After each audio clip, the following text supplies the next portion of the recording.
मुंबईमध्ये गणेश मंडळ समन्वय समितीची प्रशासनाच्या सोबत एक महत्त्वाची बैठक पार पडली। मुंबई गणेश मंडळाच्या प्रशासनाकडे 14 महत्त्वाच्या मागण्या आता मंडळांनी केलेल्या आहेत। वाहतूक विभाग, महापालिका आणि प्रशासनाकडे मागण्या करण्यात आल्या, तर नरेश दहिबावकर यांनी प्रशासनासमोर ह्या मागण्या मांडलेल्या आहेत। तर आता प्रशासन या मागण्यांच्या संदर्भात काय निर्णय घेतं हे पाहणं देखील तितकंच महत्त्वाचं असेल।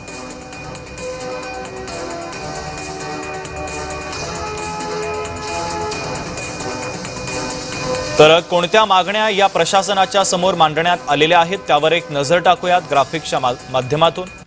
आगमन आणि विसर्जन मिरवणुकीच्या मार्गावरचे खड्डे तातडीनं बुजवण्याची प्रमुख मागणी करण्यात आली। लटकणाऱ्या केबल, ओव्हरहेड वायर, धोकादायक विद्युत तारा सुरक्षित करा अशी मागणी करण्यात आली। यासोबतच घाटकोपर, जोगेश्वरी, साकी नाका, अंधेरी परिसरातील वाहतूक कोंडी रोखा। मिरवणूक मार्गावरील अनधिकृत पार्किंग हटवा।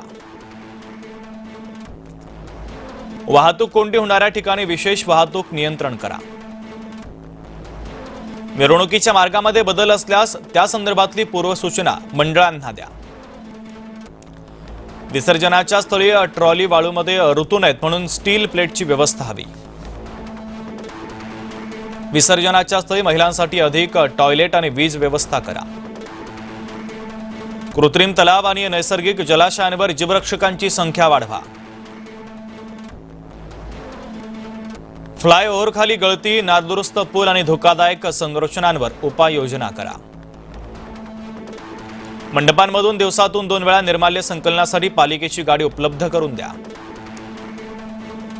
पालिका, पोलीस आणि वाहतूक विभागानं समन्वयानं काम करायला हवं।